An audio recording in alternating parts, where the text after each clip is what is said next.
एक ऐसा middle east जहां यूएस सालों से अल्टीमेट सिक्योरिटी गारंटर रहा है, लेकिन अब एक नई कहानी लिखी जा रही है और इस कहानी के सेंटर में है सऊदी अरेबिया और पाकिस्तान का स्ट्रैटेजिक म्यूचुअल डिफेंस पैक्ट। इस डील ने न सिर्फ वॉशिंगटन और तेल अवीव को भी बल्कि नई दिल्ली और साथ ही तेहरान को भी टेंशन में डाल दिया है। आज हम इस पूरे पजल को डिकोड करेंगे, इतिहास से लेकर आज के रीजनल पावर शिफ्ट तक।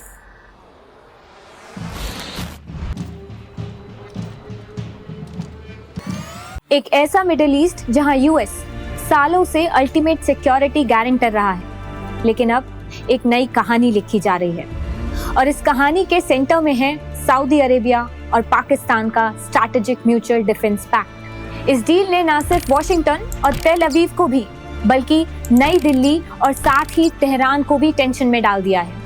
आज हम इस पूरे पजल को डिकोड करेंगे, इतिहास से लेकर आज के रीजनल पावर शिफ्ट तक। नमस्ते, मेरा नाम है वैशाली और आप देख रहे हैं बजरबट्टू दुनिया पे ड्रोन दृष्टि।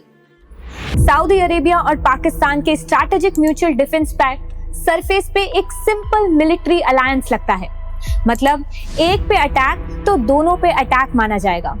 लेकिन असली गेम यहाँ न्यूक्लियर एंगल का है, क्योंकि अब तक सऊदी अरेबिया के पास खुद का न्यूक्लियर वेपन था ही नहीं। वो हमेशा अपनी सिक्योरिटी के लिए यूएस के न्यूक्लियर अम्ब्रेला पर निर्भर रहता था। लेकिन अब गल्फ रीजन की पॉलिटिक्स बदल रही है। देखो, इजराइल ने कतर में हमास के पॉलिटिकल लीडर पर मिसाइल दागी, जिसमें 6 लोग मारे गए और ये इंसिडेंट गल्फ मोनार्कीज के लिए एक रेड फ्लैग बन गया, क्योंकि अगर इजराइल कतर में ओपनली स्ट्राइक कर सकता है तो कल को सऊदी अरेबिया, यूएई या किसी और गल्फ स्टेट पर भी डायरेक्ट या इनडायरेक्ट तरीके से स्ट्राइक कर सकता है। इसलिए गल्फ के लीडर्स को लगने लगा कि यूएस गारंटीज अब ट्रस्टवर्दी रही नहीं, तो इन देशों को अपनी सिक्योरिटी के लिए कोई और रास्ता तो ढूंढना ही था। और यहीं पे एंट्री होती है पाकिस्तान की। पाकिस्तान के डिफेंस मिनिस्टर ख्वाजा आसिफ का एक स्टेटमेंट आता है कि पाकिस्तान जो न्यूक्लियर डेटरेंस है वो अब सऊदी अरेबिया के लिए भी अवेलेबल होगी इसी डिफेंस पैक्ट के अंदर। ये एक डिप्लोमेटिक लैंग्वेज में कहा गया एक खुला रहस्य है। बेसिकली इसका मतलब ये है कि अगर कल को सऊदी अरेबिया को एग्जिस्टेंशियल थ्रेट हुआ, मान लो इजराइल के साथ या ईरान के साथ कॉन्फ्रंटेशन एस्केलेट हो गया, तो पाकिस्तान अपना न्यूक्लियर अम्ब्रेला रियाद के लिए आगे बढ़ा देगा। और इसके पीछे एक और लॉजिक है। पाकिस्तान का न्यूक्लियर प्रोग्राम खुद सऊदी के पेट्रो डॉलर से सस्टेन हुआ था। 1970 से लेकर 1990 तक सऊदी ने तेल और पैसे के थ्रू इस्लामाबाद को सपोर्ट किया। 1998 के न्यूक्लियर टेस्ट के बाद सैंक्शंस के टाइम पे वो सऊदी अरेबिया ही था जिसने पाकिस्तान को रोज 50,000 बैरल्स मुफ्त का तेल भेजा था। तो अब पाकिस्तान इसी फेवर का रिपेमेंट कर रहा है। एक तरफ से आपने हमारे बॉम्ब बनाने में मदद की, अब वो बॉम्ब आपके लिए भी शील्ड बन सकता है। इसकी स्ट्रैटेजिक इम्प्लीकेशन ये है कि सऊदी अरेबिया अब इनडायरेक्टली एक न्यूक्लियर पावर्ड बैक स्टेट बन गया, बिना अपना बॉम्ब बनाए। इजराइल और ईरान दोनों के लिए मिडिल ईस्ट में एक नया थ्रेट खड़ा हो गया है, क्योंकि अब रियाद के पास एक एलाय है जिसके पास टेस्टेड न्यूक्स हैं। पाकिस्तान के लिए ये एक प्रेस्टीज गेन है कि वो अब मुस्लिम वर्ल्ड के प्रोटेक्टर बन के खुद को प्रोजेक्ट कर सकता है। वहीं यूएस के लिए ये एक एम्बैरेसमेंट है। सालों से जो गल्फ की सिक्योरिटी उनके हाथ में थी वो अब धीरे धीरे शिफ्ट होती दिख रही है। लेकिन सोचिए, इस डील के होने से सबसे पहला सिग्नल किसको दिया गया था? एनालिस्ट के हिसाब से ये एक डायरेक्ट मैसेज इजराइल को भेजना था। अभी तक मिडिल ईस्ट में एक ही कंट्री न्यूक्लियर आर्म्ड माना जाता था और वो था इजराइल। हालांकि इजराइल ओपनली एडमिट नहीं करता इस बात को, लेकिन इंटरनेशनल कम्युनिटी को पता है कि इजराइल के पास 80 से 100 न्यूक्लियर वॉरहेड्स हैं। लेकिन अब पाकिस्तान के डिफेंस मिनिस्टर का ये स्टेटमेंट एक तरह से इजराइल के न्यूक्लियर मोनोपोली को चैलेंज करता है। मतलब मैसेज सिंपल है, अब मिडिल ईस्ट के बैटलफील्ड पे आप अकेले न्यूक्लियर पावर नहीं हो। अगर आपने रियाद या गल्फ एलाइज को टारगेट किया तो इस्लामाबाद भी पूरी तरीके से इक्वेशन में होगा। वो बात अलग है कि पाकिस्तान के न्यूक्लियर वॉरहेड्स ढंग से काम ना कर पाए या फिर इनकी खुद की एयरफोर्स अपने ही देश में न्यूक्लियर वॉरहेड्स गिरा डालें। और ये लोग बिना लड़ाई लड़े ही खुद ही जंग जीत जाते हैं। लेकिन यहीं पे ख्वाजा आसिफ का स्टेटमेंट भी काफी ज्यादा पावरफुल माना जा रहा है, क्योंकि उन्होंने सिर्फ एक अस्पष्ट बात नहीं बोली, उन्होंने एक रिमाइंडर दिया है कि 1998 के टेस्ट के बाद पाकिस्तान ने सिर्फ बॉम्ब नहीं बनाया, बल्कि अपनी फोर्सेस को ट्रेन भी रखा है बैटलफील्ड न्यूक्लियर टैक्टिक्स के लिए। इसका मतलब ये है कि पाकिस्तान के पास ऑपरेशनल डॉक्ट्रिन भी है, सिर्फ सिंबलिक डेटरेंस नहीं। और इसमें एक लाइन जो सबसे ज्यादा महत्वपूर्ण थी कि जो कुछ हमारे पास है वो सऊदी अरेबिया के लिए अवेलेबल होगा कभी भी।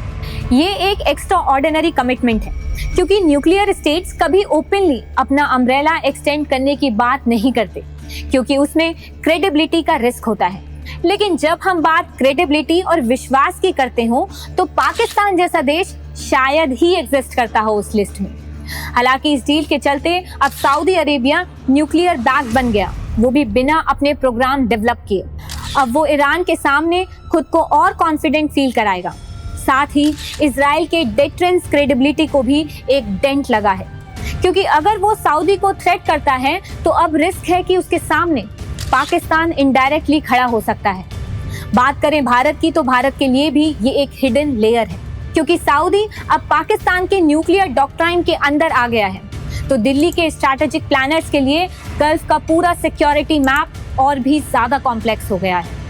सोचो, अब सिचुएशन ये है कि इजराइल सोचता था कि वो मिडिल ईस्ट का लोन न्यूक्लियर शेरिफ है, लेकिन पाकिस्तान ने सऊदी के साथ पैक्ट करके एक प्रॉक्सी न्यूक्लियर डेटरेंस क्रिएट कर दिया है। ये एग्जैक्टली वैसा ही है जैसे कोल्ड वॉर के टाइम पर यूएस ने जापान, साउथ कोरिया और नेटो को अपने न्यूक्लियर अम्ब्रेला के अंदर रखा था। बस डिफरेंस ये है कि इस बार इस्लामाबाद और रियाद ने ये फॉर्मूला कॉपी किया है। पर यहाँ पे एक और सवाल है। आप भी सोच रहे होंगे कि पाकिस्तान ने न्यूक्लियर वॉरहेड की इंपॉर्टेंस आखिर कब समझी। साल था 1974, जहां एक स्टेज पे दो पैरेलल सीन चल रहे थे।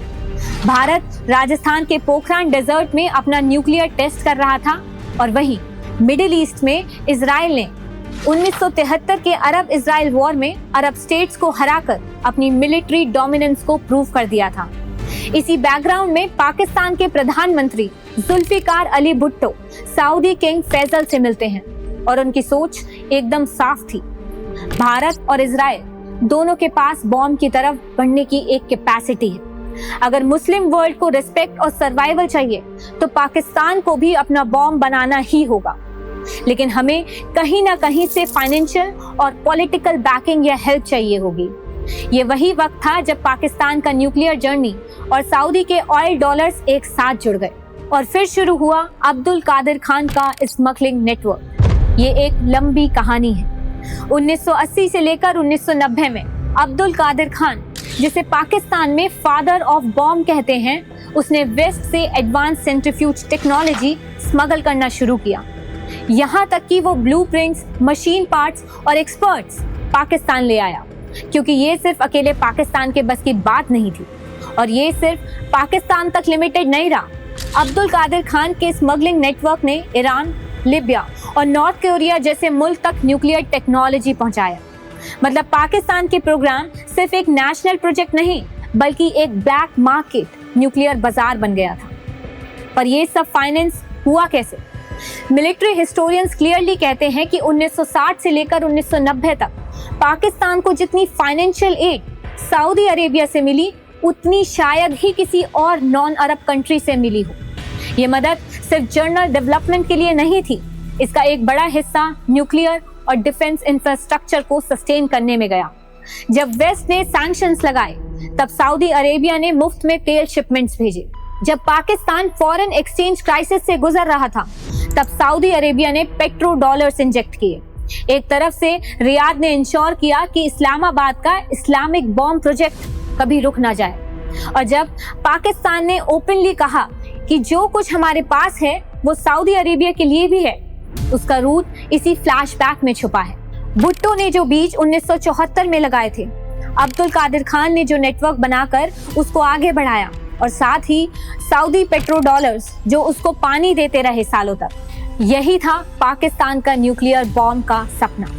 फिर मई 1998 में जब भारत ने अपना न्यूक्लियर टेस्ट किया पाकिस्तान के बॉर्डर के पास, टेंशन बहुत ही ज्यादा बढ़ गई थी। दोनों देश एक दूसरे के न्यूक्स के शैडो में खड़े थे। तब पाकिस्तान के पीएम नवाज शरीफ ने तुरंत रियाद कॉल किया क्राउन प्रिंस अब्दुल्ला को। सवाल सीधा था, अगर हम भी न्यूक्लियर टेस्ट करते हैं और दुनिया से सैंक्शंस लग जाती हैं, तो क्या आप हमारे साथ खड़े रहेंगे? सऊदी अरेबिया का जवाब साफ था, हम आपके साथ बिल्कुल खड़े रहेंगे। नतीजा, पाकिस्तान ने 28 मई 1998 को अपना एटॉमिक टेस्ट कर दिया और इसके साथ ही सऊदी अरेबिया ने अपनी फाइनेंशियल सपोर्ट का प्रैक्टिकल प्रूफ दिखाया।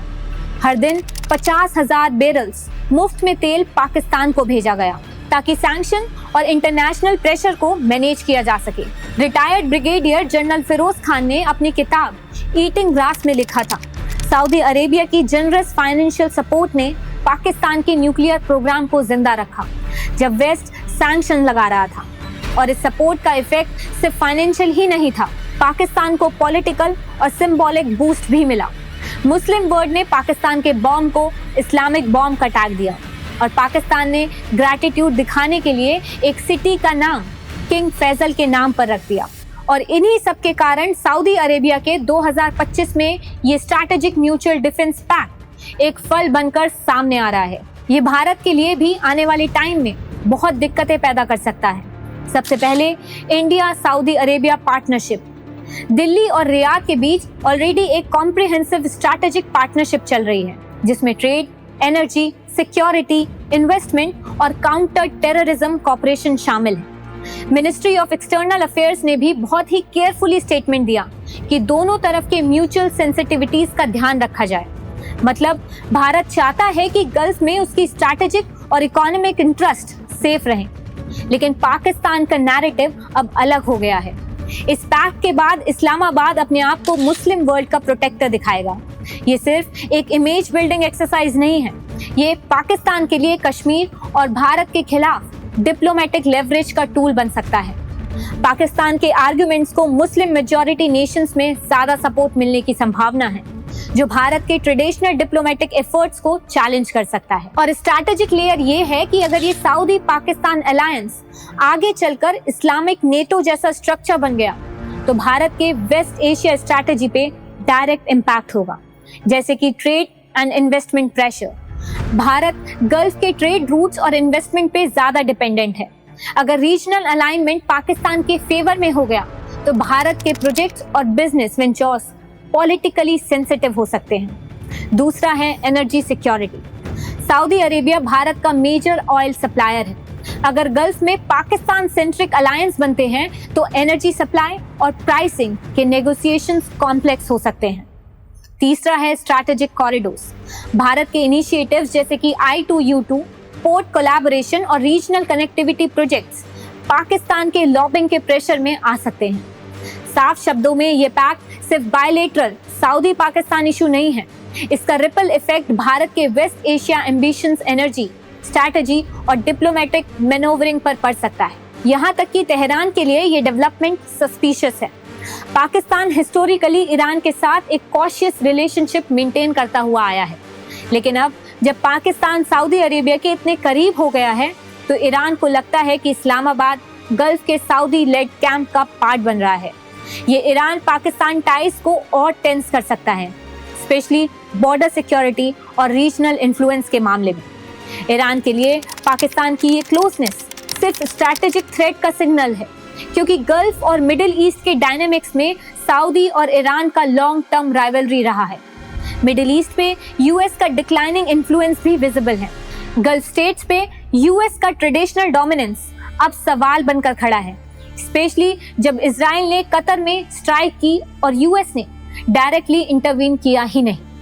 ये गल्फ कंट्रीज को सिग्नल देता है कि उन्हें अपनी सिक्योरिटी पार्टनरशिप डाइवर्सिफाई करनी चाहिए, और सऊदी पाकिस्तान पैक्ट इसी ट्रेंड का एक छोटा सा हिस्सा है। यहाँ पे चाइना का रोल भी बहुत ही ज्यादा महत्वपूर्ण है। पाकिस्तान का लॉन्ग स्टैंडिंग एलाय होने के नाते बीजिंग इनडायरेक्टली इस पैक्ट का स्ट्रैटेजिक बेनिफिशियरी है। पाकिस्तान के स्ट्रेंथेंड मिलिट्री और न्यूक्लियर टाइज सऊदी अरेबिया के साथ चाइना को रीजनल लेवरेज और इंडियन सबकॉन्टिनेंट में स्ट्रैटेजिक बफर प्रोवाइड कराता है। इसका मतलब यूएस और इजराइल के इन्फ्लुएंस के कम होने से चाइना का रीजनल इन्फ्लुएंस बढ़ता है। Former Indian foreign secretary Kanwal Sibal ने इस पैक्ट को एक बड़ी गलती कहा। उनका पॉइंट सिंपल है कि पाकिस्तान पॉलिटिकली अनस्टेबल है, इकोनॉमी बहुत ज्यादा फ्रेजाइल है और इसी टाइप का पार्टनर जब मिलिट्री और न्यूक्लियर कैपेबिलिटीज के साथ जुड़ा हो तो इनहेरेंटली डेंजरस हो सकता है। और उनका कहना है कि सऊदी अरेबिया ये बहुत अच्छी तरीके से जानता है कि भारत इस पैक्ट को अपनी नेशनल सिक्योरिटी के लिए थ्रेट के रूप में देखेगा। लेकिन सब एनालिस्ट एग्री नहीं करते। मिशेल कुगलेमन जैसे एक्सपर्ट्स बोलते हैं कि भारत के लिए ये इमीडिएट या डायरेक्ट थ्रेट नहीं है। सऊदी अरेबिया भारत के साथ अपने लॉन्ग टर्म टाइज को स्पॉइल नहीं करेगा क्योंकि भारत अभी भी उनका सेकंड लार्जेस्ट ट्रेडिंग पार्टनर है और गल्फ में उनका एक इकोनॉमिक वेट काफी ज्यादा है। लेकिन कुगलेमन एक और पॉइंट रेस करते हैं जो स्ट्रैटेजिकली काफी इंपॉर्टेंट है। ये पैक्ट पाकिस्तान के लिए एक नया प्रोटेक्टर लेकर आया है। अब पाकिस्तान के पास 3 पिलर हैं, चाइना, तुर्की और सऊदी अरेबिया। इसका मतलब है कि भारत के लिए एक डिप्लोमेटिक चेकमेट का सिनेरियो क्रिएट होगा। भारत को अब साउथ एशिया और वेस्ट एशिया की कॉम्प्लेक्स डायनेमिक्स को एक नए पर्सपेक्टिव से देखना होगा। पाकिस्तान के न्यूक्लियर सिंबल के आसपास तीनों कंट्रीज के लोगोज हाईलाइट होते हैं और भारत को एक कॉशियस स्टैंस में दिखाया जाता है। तो पूरी कहानी ये है कि ये पैक्ट एक नई सिक्योरिटी रियलिटी का सिग्नल है। वेस्ट एशिया में सऊदी अरेबिया डाइवर्सिफाई कर रहा है अपनी सिक्योरिटी गारंटीज, पाकिस्तान गेन कर रहा है एक प्रेस्टीज, फंडिंग और स्ट्रैटेजिक लेवरेज और भारत और ईरान दोनों अब एक अनकंफर्टेबल स्ट्रैटेजिक जोन में आ गए हैं। अब सवाल ये है, क्या ये पैक्ट रियल गेम चेंजर होगा या सिर्फ एक डिप्लोमेटिक शो पीस? ये तो वक्त ही बताएगा। लेकिन एक बात बिल्कुल साफ है, मिडिल ईस्ट और साउथ एशिया की कहानी में एक और नया चैप्टर जुड़ चुका है। अगर आपको हमारी ये वीडियो पसंद आई हो तो बजर बट्टू दुनिया को लाइक, शेयर और सब्सक्राइब करना ना भूलिए। हम जल्द ही मिलेंगे एक और डिटेल्ड वीडियो के साथ। तब तक के लिए नमस्ते।